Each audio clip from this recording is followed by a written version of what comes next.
And chlorella's big claim to fame is that it has the hardest cell wall in the plant kingdom. And that cell wall attaches to toxins, lead, mercury, radiation, aluminum, glyphosate, pesticides, spores, alcohol, lactic acid. So it's a detoxing algae. And it has fiber, obviously, because it has a cellulose wall. Spirulina has none. So it has that fiber that feeds the gut biome. It has all the nutrients that feed your immune system.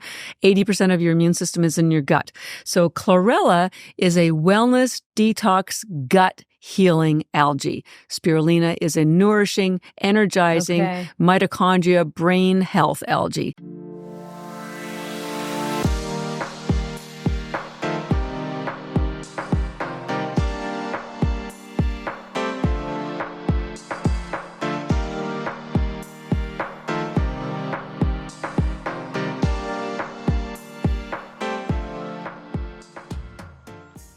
Welcome to the show, Catharine Arnston. It's such a pleasure to see you here today. Thank you for inviting me. Yes, I'm always happy to talk about my children algae tablets.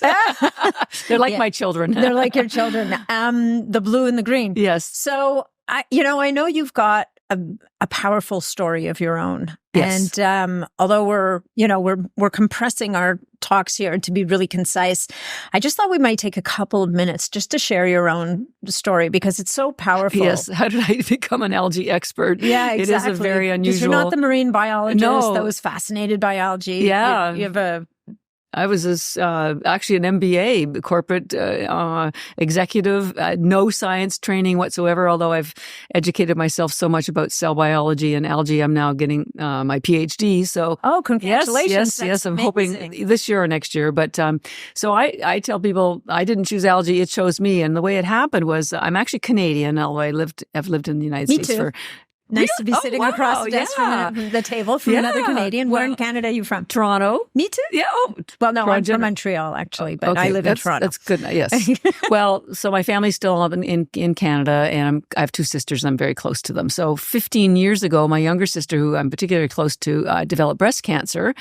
She's fine now, but as she was preparing for her chemotherapy, her oncologist, which of course is a cancer specialist, told her she needed to change her diet to an alkaline diet. Okay. Now, they didn't tell her why. And by the way, her oncologist was a woman. Well, I'm going to say that's very unusual. Very progressive. Yes, very progressive. But I think it's partly because it was in Canada and partly because it was a female oncologist. And women tend to be a little bit more open to nutrition. So she told her she needed to do this, but didn't tell her how or what it was or why it was good for her. So my younger sister called me, her big sister who loves her. I knew nothing about nutrition, zero.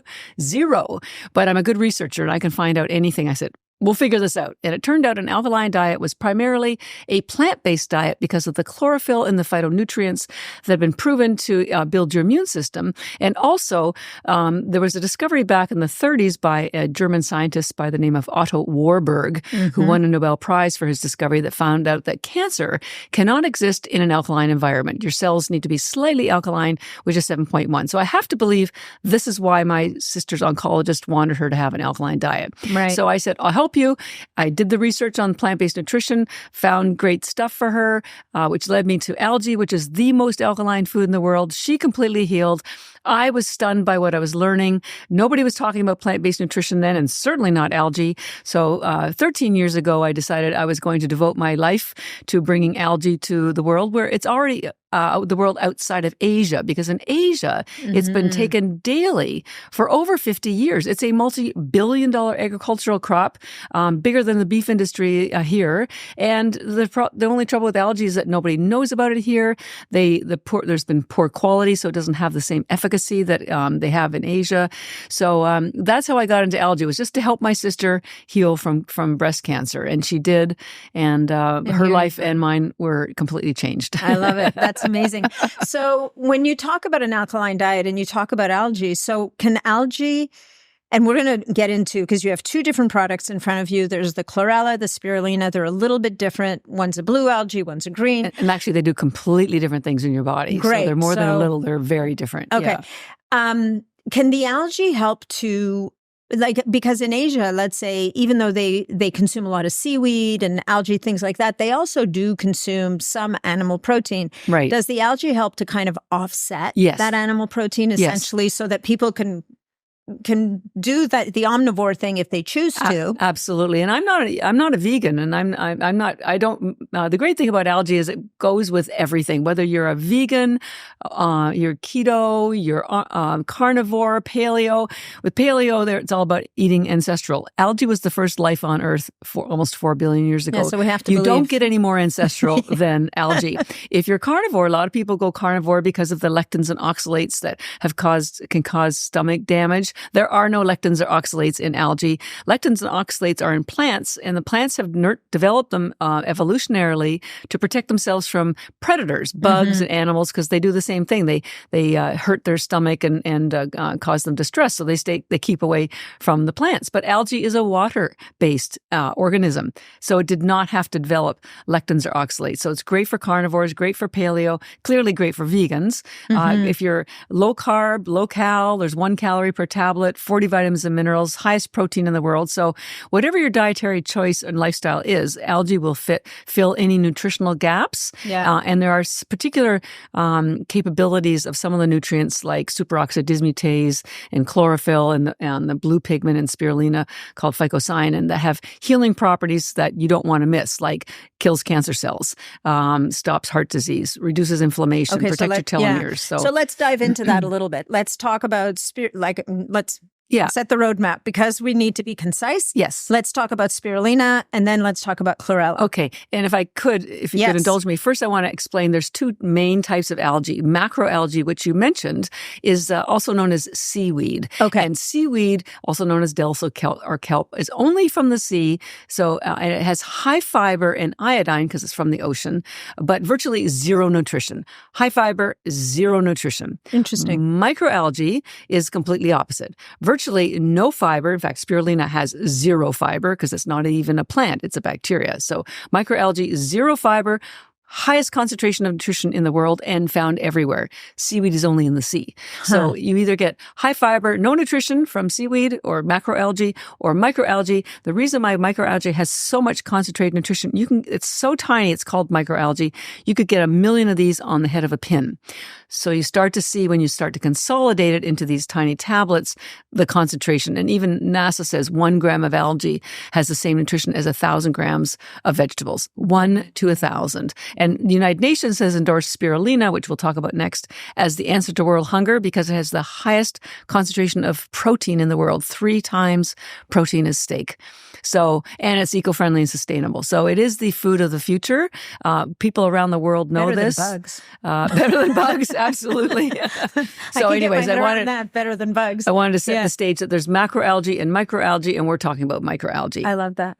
So when it comes to microalgae, there's tens of thousands of strains. There's blue-green, red, green. And I mention that because sometimes people will go online and they'll read about a blue-green algae closing their beach and it's toxic. That's not spirulina. Spirulina is just one strain of microalgae. And this spirulina and chlorella, we'll talk about in a minute, they're not from the ocean. They're harvested as food crops.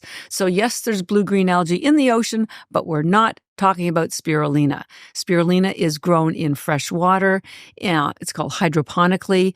We're known for having the highest quality, and our water is the cleanest because it's triple filtered spring mountain water. But if you go to Target or Whole Foods or BJ's, 99% chance that spirulina is grown in fresh water. So it's not from the ocean, which is important because the oceans are toxic and algae will absorb whatever's in the water. We're known for having the highest quality because our water is so pure there are no toxins. And we test for BMMA and all the mycotoxins, and there aren't any ever in our algae because of the way we grow it. So spirulina is known predominantly for giving you energy mentally and physically and satisfying your hunger.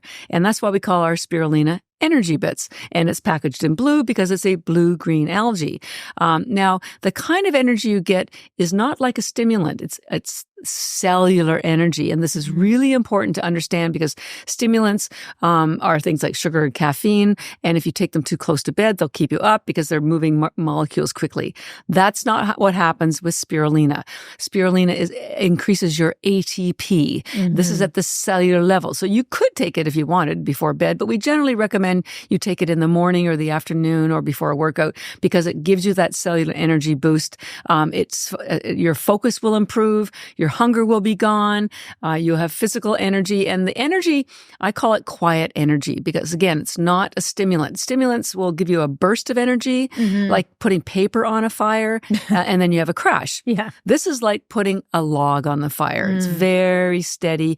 And if you were just sitting around, you might not even notice it, except you'll just go, I'm not hungry anymore, or my brain fog's gone, I'm feeling pretty fresh. That's how you will feel with spirulina, fresh.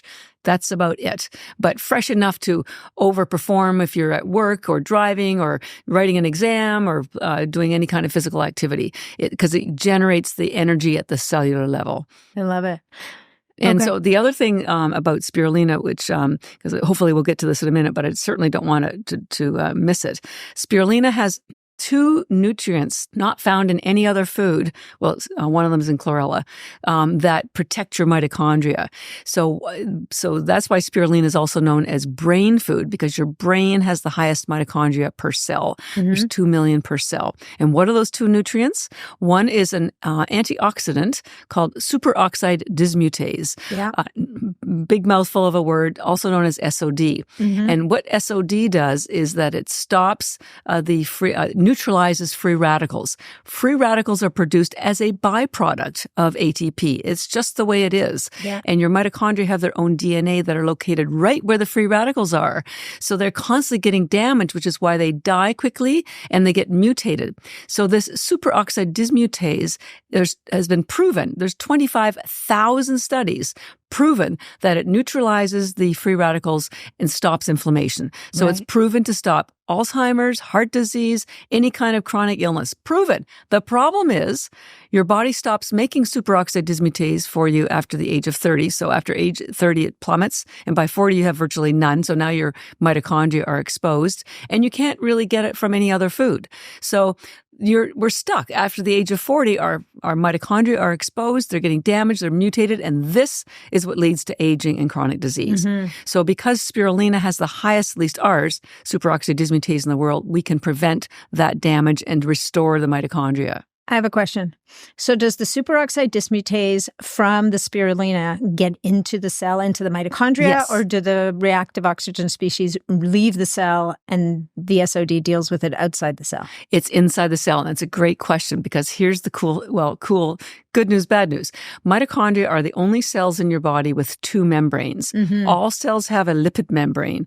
Mitochondria have a second inner membrane, and that second inner membrane is left over from the early days when this first single-cell organism showed up on Earth, and guess what? It was a cyanobacteria, like spirulina. Oh. So this is one of the reasons why. So our mitochondria directly evolved from algae. Yeah. And interesting. Everything that's in algae can get into the mitochondria because it's proven, number one, and their family. So it's, you're not going to, you're back. Where have you been? We've been missing you.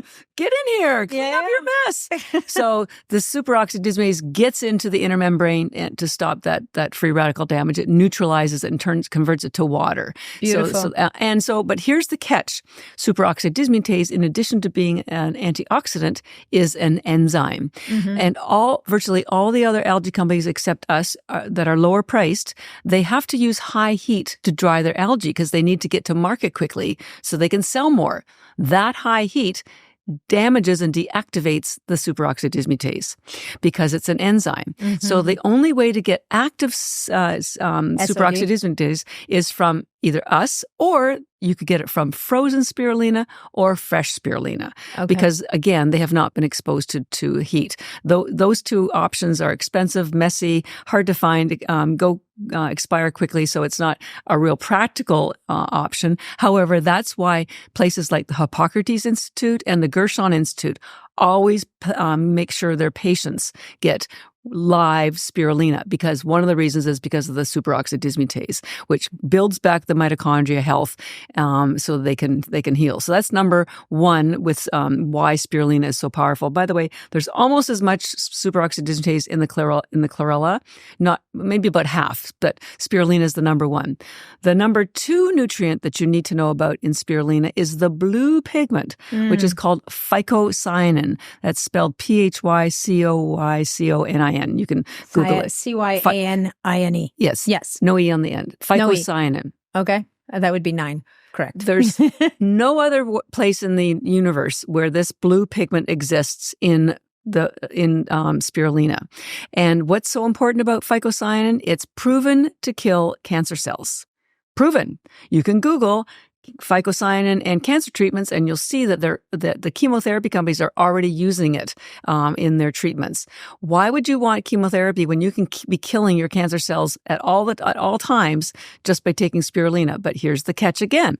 Phycocyanin is deactivated by high heat. So once again, all the companies that are using high heat to dry their algae, yes, you're getting some of the protein from the algae and still you're getting some of the chlorophyll, but you're missing the two pivotal nutrients, super SOD and phycocyanin. So super SOD has been proven in 25,000 studies to prevent heart disease, and phycocyanin has been proven to kill cancer cells. Heart disease and cancer represent 75% of all deaths.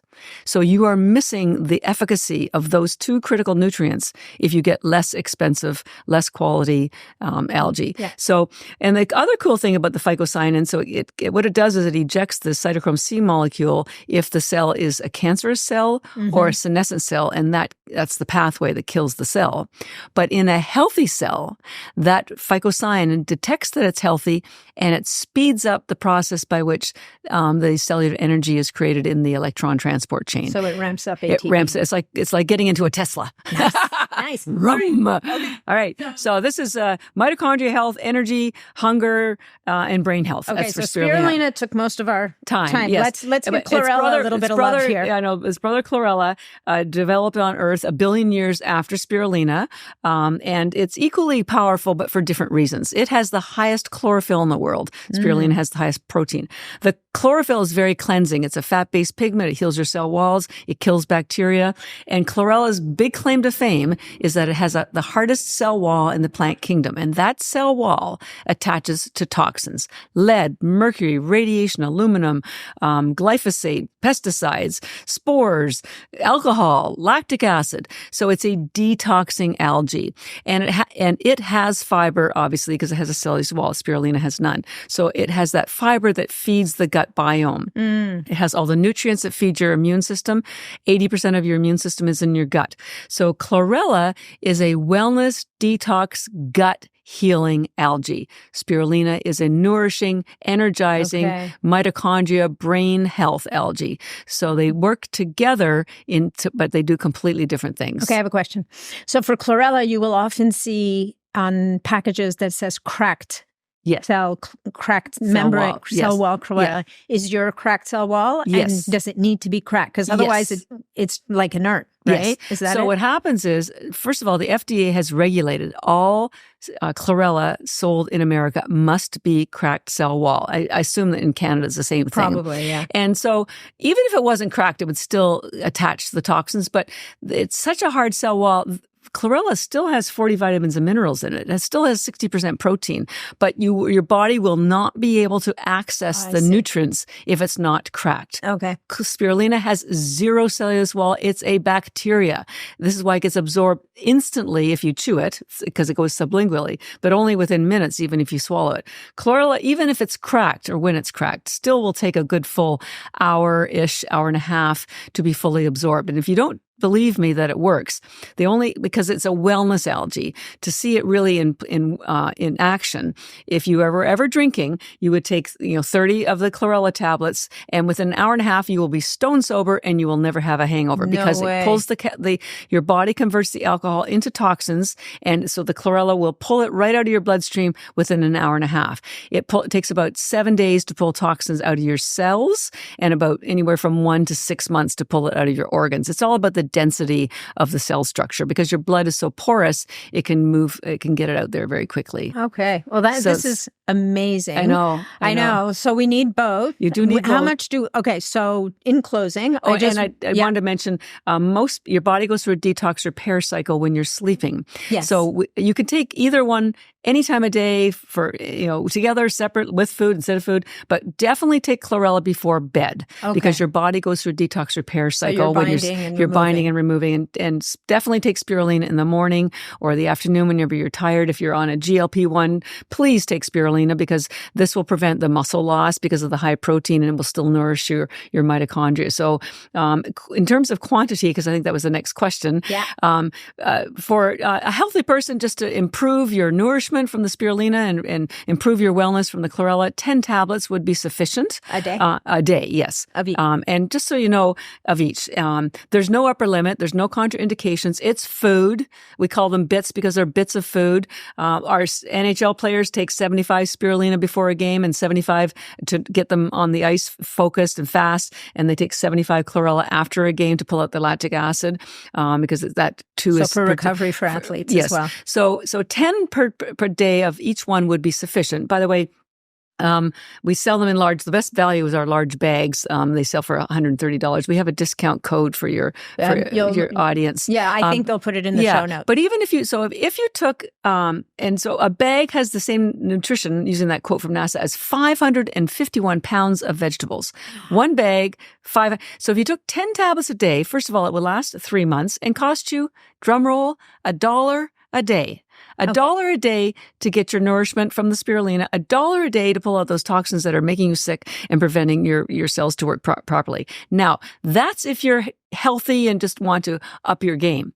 If you have a health condition of any kind, cancer, diabetes, blood pressure issue, anything, we recommend a more therapeutic dose of 30 tablets. Okay. So 30 spirulina, 30 chlorella. Now, on the wellness on the chlorella, again, 10 would be sufficient, but to do detox, you need that 30 because it will not attach and hold on to the toxins enough. It'll be outnumbered. Yeah. So like after a sauna or something, you might take your chlorella as well, right? They're great. We work with a lot of biohacking clinics, longevity clinics, and so whether it's cryotherapy, red light therapy, sauna therapy, anything, we generally suggest the spirulina before the whatever treatment because it gets into your body so quickly. And then after the treatment, take the chlorella. So because it's the cleanup crew. It's like going to a concert. It's a cleanup crew. It's going to get rid of all the junk in your trunk. Another way I tell people, if you need to figure out, what they do differently, again, spirulina's brain food, chlorella's gut food, or another one I came up with recently because I travel so much, and I'm sure you do too, is because at hotels, sometimes you get room service. I thought room service gives you all the nourishment you need for the day. That's like spirulina. So think of spirulina as room service. Right. And then chlorella, because you come back to your room after your busy day and, the bed's made, the garbage is gone. That's like chlorella. It cleans all the junk in your trunk, gets rid of the stuff you don't need. So that's like housekeeping. So you got room service from spirulina, housekeeping from chlorella. I love it. All right. Where do people go to find out more and to get their hands on their own ENERGYbits and ENERGYbits? You got it. Our website is ENERGYbits.com, ENERGYBITS. We do a full blog every month in case you just want to read about it. If you're not ready to buy a full bag, we do sell them in single pouches for $6 on Amazon, but ENERGYbits.com is where the action is, where most of the activity is. And we just want people to know that it's possible to be healthy and well. And the other thing I tell people is algae isn't new. It's just new to you. Yeah, I love you didn't know about kiwa or chia or matcha or collagen powder probably until some company 10 years ago told you about it.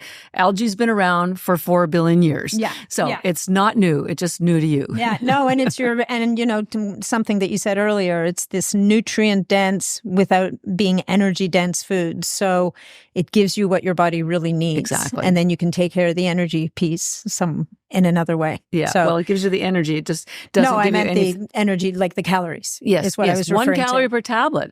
You could lose all the weight you want just on the spirulina alone. And then the chlorella pulls out toxins and your fat is released because that's where your body stores fat. So. Love it. Catharine Arnston, a pleasure. Thank you so much. You sure know how to pack in. You're just like the high energy value. bits. I know. Pack it all in a tiny bit of time. I know we're inseparable. Thank you so much. Thank you.